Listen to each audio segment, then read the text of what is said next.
Hello बच्चों, आप सभी का स्वागत है मेरे YouTube चैनल सरल हिंदी पाठशाला में।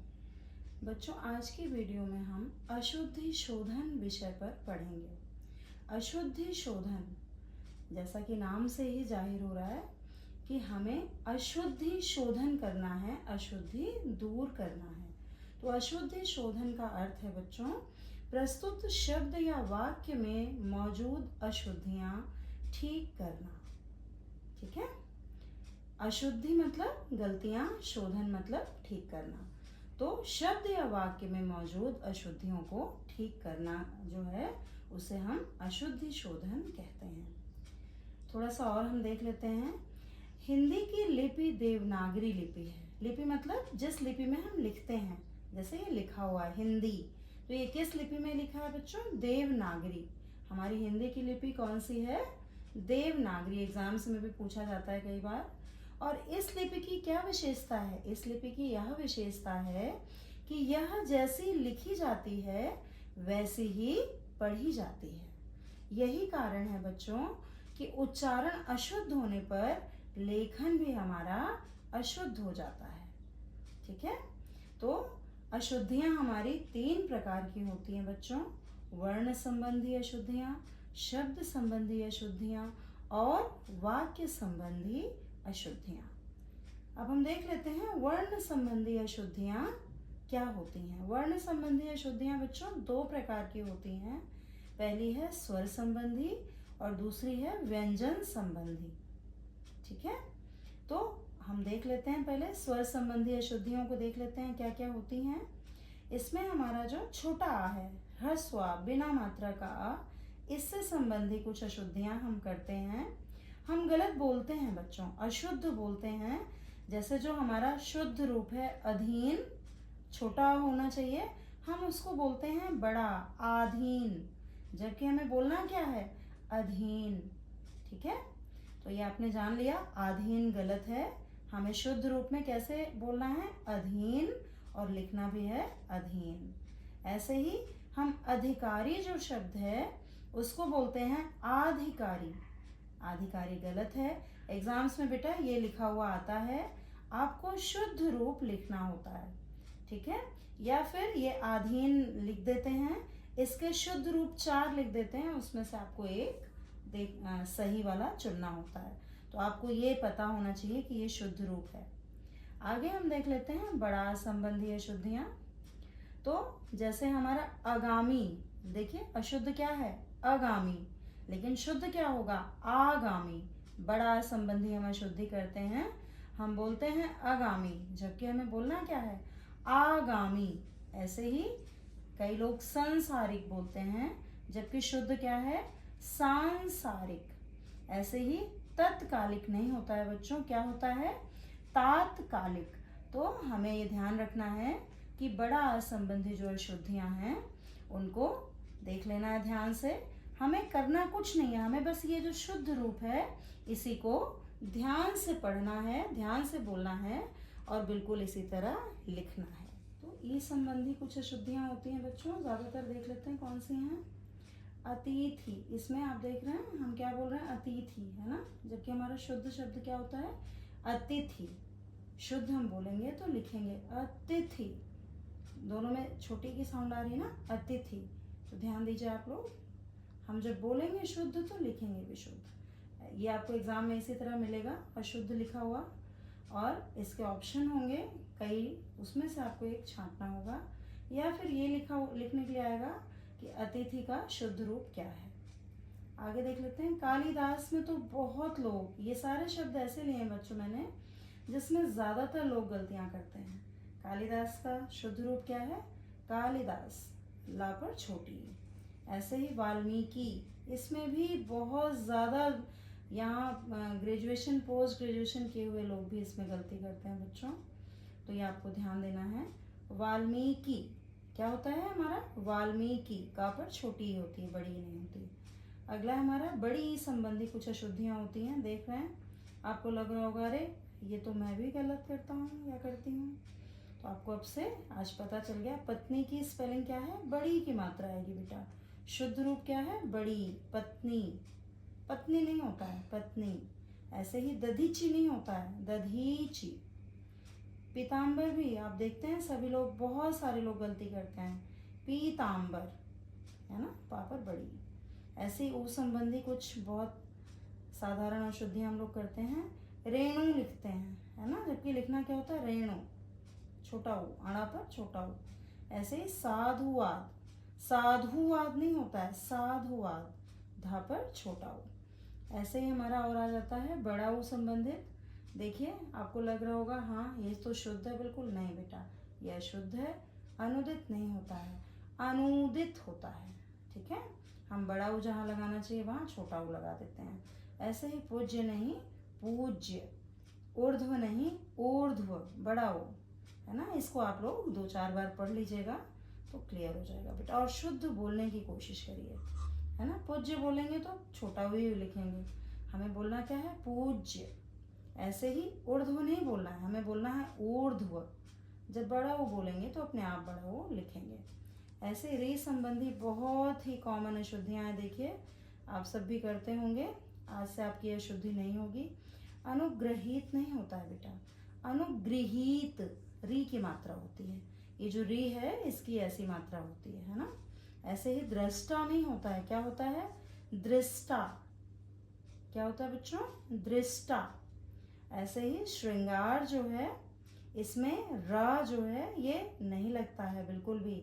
बहुत सारे लोग, टीचर्स भी ये गलतियां करते हैं बच्चों, है ना। तो श्रृंगार होता है, श्रृंगार नहीं होता है, हमें बोलना क्या है, श्रृंगार। तो श्रा पर री की मात्रा लगेगी बेटा। ठीक है, अब ए ऐसे संबंधी कुछ हमारी कॉमन अशुद्धियां हैं, देख लेते हैं। एकांत लिखते हैं बहुत लोग, एकांत, एकांतिक, ऐतिहासिक, हमें लिखना क्या है, एकांत नहीं, एकांत। लेकिन जब हम लिखेंगे एकांतिक लिखेंगे तो एकांतिक नहीं होगा, एकांतिक। ऐसे ही ऐतिहासिक नहीं होता है बच्चों, ऐतिहासिक होता है शुद्ध रूप। ऐसे ही ओ से संबंधित अशुद्धियां हैं, देख लेते हैं दो। अनेकों नहीं होता है, अनेक, है ना। औषधालय नहीं होता है बच्चों, औषधालय। ठीक है, अंग संबंधी भी बहुत ही कॉमन अशुद्धि है, देख लीजिए। अंश और कंधा, इसमें आधा ना नहीं लगेगा बेटा, यहाँ पर अंग की मात्रा लगेगी, अंश और कंधा। ये दोनों बोलते सेम हैं हम, अंश, देखिए यहाँ भी अंश, अंश, लेकिन यहाँ हमारा क्या लिखा जा रहा है, यहाँ पर अंग आ रहा है ना। यहाँ पे अंग आ गया और यहाँ कंधा पे अंग की मात्रा लग गई। ये हमारे स्वर संबंधी अशुद्धियाँ पूर्ण हुई बच्चों। अब हमारी आ गई व्यंजन संबंधी अशुद्धियाँ। व्यंजन हमारे होते हैं ना, काटो ज्ञान, उससे संबंधित। सबसे पहले संयुक्त व्यंजन है हमारा ज्ञान, है ना। ये देखिए ज्ञान ऐसे लिखते हैं बहुत सारे लोग, हमें लिखना कैसे है, पूरा ज्ञान आ जाएगा, ज्ञान, है ना। ऐसे ही क्षमा, बहुत सारे लोग क्षमा ऐसे लिखते हैं, जबकि हमें लिखना कैसे है, क्षमा, है ना। और बोलना भी नहीं है क्षमा, क्षमा नहीं बोलना है, क्षमा। ऐसे ही द्वित्व व्यंजन, द्वित्व व्यंजन मतलब सेम व्यंजन 2 बार आना, है ना। तो उत्तेजना, उज्ज्वल, उच्चारण, ये देखिए मैं गलत बोल रही हूँ ना, उत्तेजना बोल रही हूँ। जब मैं शुद्ध लिखूंगी, शुद्ध बोलूंगी तो शुद्ध क्या आएगा, उत्तेजना, उज्ज्वल, उच्चारण, है ना बच्चों। तो ध्यान दीजिए क्या बोलना है हमें, उत्तेजना, उज्ज्वल, उच्चारण। अगला है हमारा बच्चों चंद्र बिंदु और अनुस्वार संबंधी अशुद्धियाँ। कौन कौन सी हम देख लेते हैं। बहुत ही ये कॉमन अशुद्धियाँ हैं, ज़्यादातर लोग ये करते हैं, जो कि आज से आपको नहीं करना है। चांद, है ना, इसमें चंद्र बिंदु लगता है बेटा, अनुस्वार नहीं लगता है ना। चांद, आ की साउंड आती है जब, तो वहाँ चंद्र बिंदु लगता है। ऐसे ही अधेरा नहीं होता है, क्या होता है, आंधेरा, आ की साउंड आ रही है ना, आंधेरा। ऐसे ही ऊंट, की साउंड आ रही है ना, तो ऊंट, चंद्र बिंदु। ऐसे ही पहुंचना नहीं होता है, पहुंचना, पहुंचना, है ना, तो हा पर भी चंद्र बिंदु। अब आपको याद रखना है कि शुद्ध रूप है चांद, चंद्र बिंदु, अंधेरा, ऊंट, पहुंचना, इन चारों पर चंद्र बिंदु ही आता है। यहाँ अनुस्वार अगर लगा है तो ये गलत है, आपको चंद्र बिंदु लगाना है। अब हम आगे देख लेते हैं बेटा, हलंत संबंधी अशुद्धियाँ कुछ होती हैं, बहुत ही कॉमन, इसमें तो अक्सर नंबर कट जाता है बेटा। आज से आपका नंबर कभी नहीं कटेगा किसी परीक्षा में। अर्थात ता पर हमेशा हलंत आएगा बेटा। पश्चात ता पर यहाँ हलंत आएगा, है ना। सत, सत पर हलंत आएगा। ऐसे ही महान, महान में हलंत आएगा। ये हमेशा ध्यान रखिए, बहुत जो अच्छी परीक्षाएं हैं उसमें इस शब्द को ज़रूर दिया जाता है परीक्षा में बेटा, है ना। आपको ध्यान रखना है, ये सारे शब्द इम्पॉर्टेंट हैं, ये इम्पॉर्टेंट शब्द मैंने ढूंढे हैं बेटा। और भी कुछ हैं शब्द जो आते हैं अक्सर एग्जाम में, तो उनको भी मैंने लिया है, अन्य अशुद्धियाँ रूप दिया है, उसको देख लेते हैं। खीजना, प्राण, सदृश्य, घबराना, पश्चिम, आरसीवाद, है ना, पिंजड़ा, विशिष्ट, दृश्य। क्या ये सब सही है बेटा? बिल्कुल नहीं। जब मैं पढ़ रही थी तभी आपको समझ में आया होगा ये क्या पढ़ रही है मैम। आपका आंसर क्या है, शुद्ध क्या है बेटा? खीझना, है ना, झ साउंड आ रही, खीझना। ऐसे ही प्राण नहीं होता है बेटा, प्राण, ठीक है। सदृश्य नहीं होता है, सदृश, सदृश। घबराना नहीं होता है, घबराना। ऐसे ही पश्चिम नहीं होता है, क्या होता है? पश्चिम, है ना। ऐसे ही आशीर्वाद नहीं होता है बेटा, आशीर्वाद। क्या होता है? आशीर्वाद। वाह के ऊपर रेफ आएगा। सभी लोग, ज्यादातर लोग बच्चों शाह पर रेफ लगाते हैं, और ये कॉमन शब्द है एग्जाम में आने वाला। आपको ध्यान रखना है कि शाह पर बड़ी की मात्रा के साथ लगा है अगर रेफ, वो गलत है।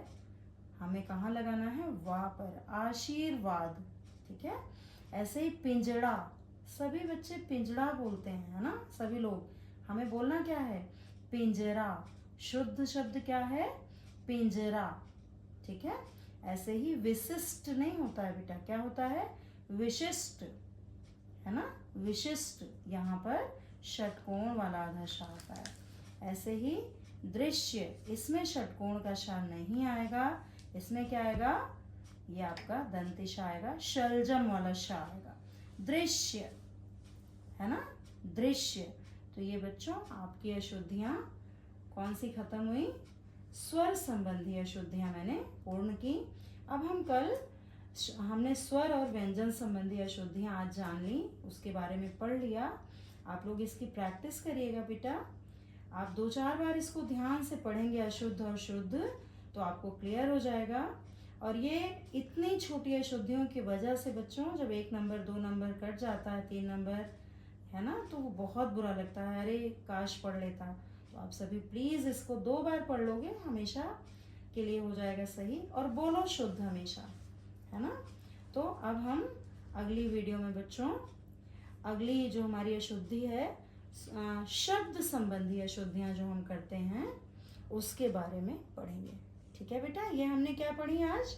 स्वर और व्यंजन संबंधी अशुद्धियाँ। ओके बच्चों, धन्यवाद।